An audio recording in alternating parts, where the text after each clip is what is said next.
Hi everyone, just wanted to stop in and say hi and let you know how I'm doing.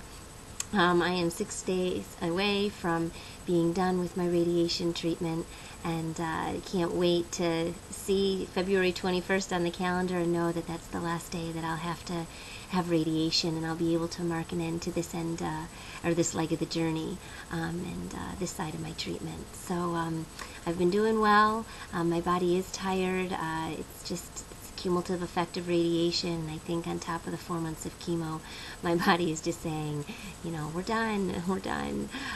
So I can't wait to finally, yes, in fact, to be done. My skin has now taken on a nice red glow. It kind of looks like a sunburn, and it hasn't really caused me too much discomfort, but it's there nonetheless. And we'll see how the next week goes, as far as the signs that are shown on my skin. But overall, we're doing well. I'm just tired of the everyday of it, just going back and forth every day. So thanks to each one of you who've just prayed me through. I can't thank you enough, and I really appreciate it. We certainly have been feeling your prayers coming our way. So thank you. On a separate note, on Thursday mornings, I lead a women's Bible study at our church, and 2 weeks ago we started the book of Daniel, and I can't even begin to tell you how God has been using this book just to touch a lot of the deep places of my heart and really speak some truths to me.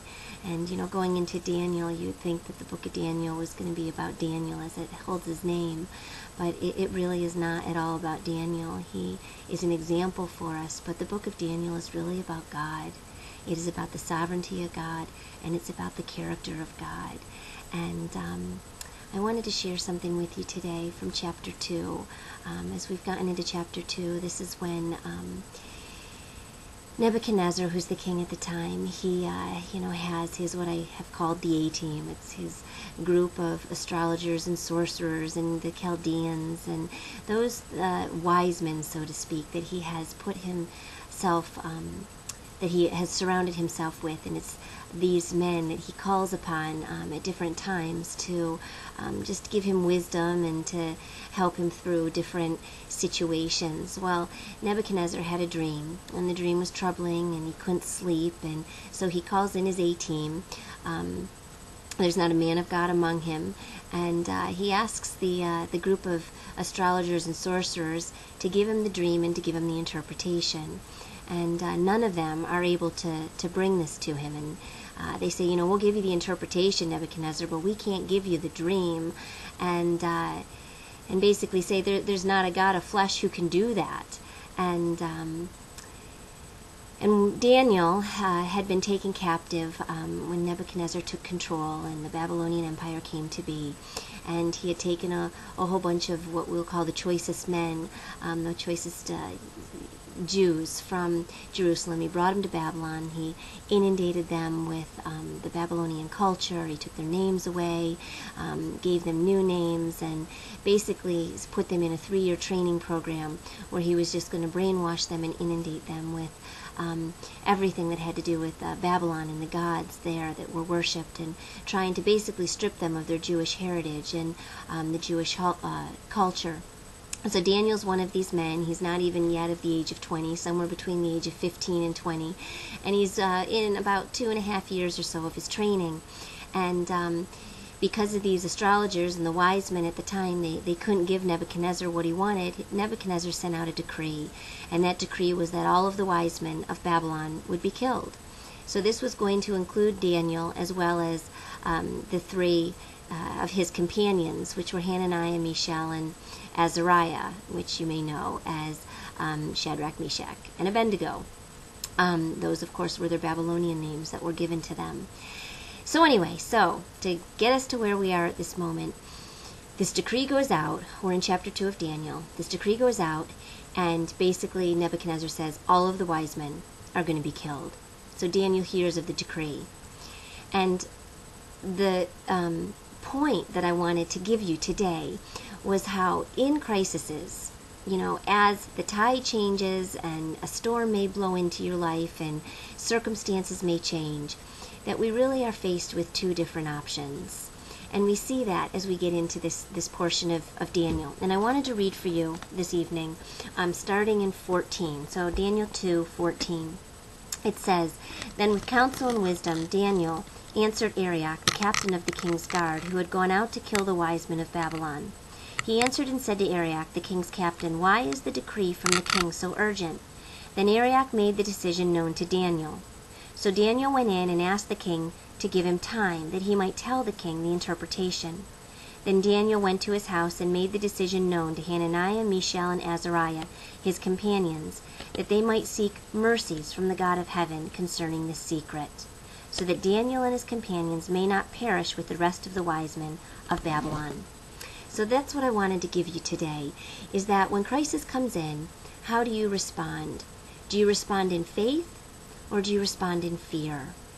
And I know for me, this has been a question before me as well, especially with when the cancer diagnosis came, and even each day, and even as I'm faced with the uncertainty as I get done with my treatment, and I see my oncologist on Wednesday again, my medical oncologist. This will be my first appointment with her since my chemo ended.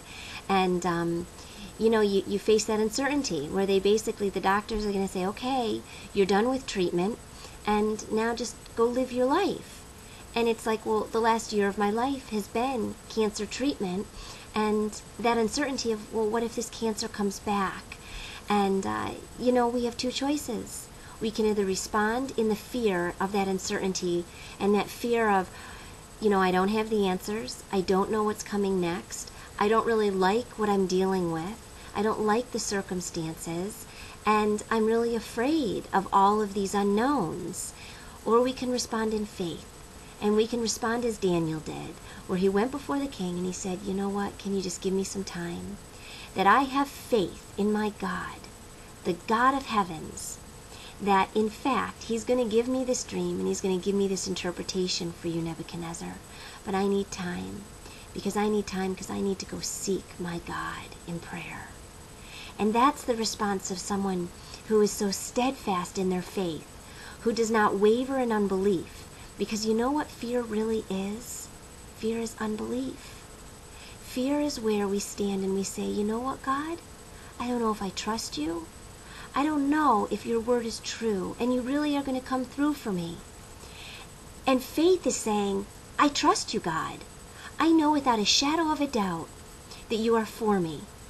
And I know and I believe you to be true. I know that you know the beginning from the end. You know that for my life. And I am trusting that you, in fact, are going to see me through this. And 2 Timothy tells us in 2 Timothy 1:7 that God didn't give us the spirit of fear, but of power and love and a sound mind. And that's what we see with Daniel. We see Daniel responding in the power of God, in the love of God, and with a sound mind. Because you know what? We don't have to fear. All we have to do is walk in faith, believing in who God is and believing that he in fact is going to deliver us. And that's what Daniel did. He went and he gathered his companions and he said, you know what, guys? Together we need to seek the heart of God. We need to pray. We need to boldly, as Hebrews 4:16 tells us, we need to boldly go before the throne of grace, seeking God's mercy and his grace. And that's what they did. They boldly went before the throne in prayer, seeking God's mercy, saying, Lord, please be merciful to us. Deliver us. And please just deliver us from death.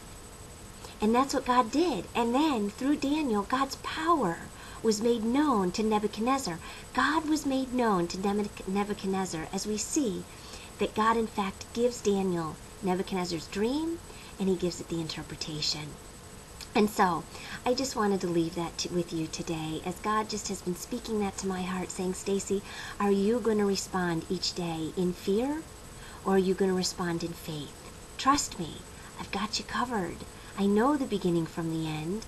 I hold the seasons in my hand. I hold your life in my hand. And I have good purposes for you.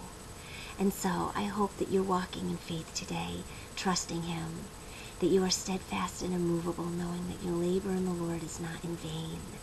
And so I pray that your heart is encouraged. I just wanted to say thanks to each one of you for just coming alongside me, praying me through. I love you, and I hope to update more this week. God bless.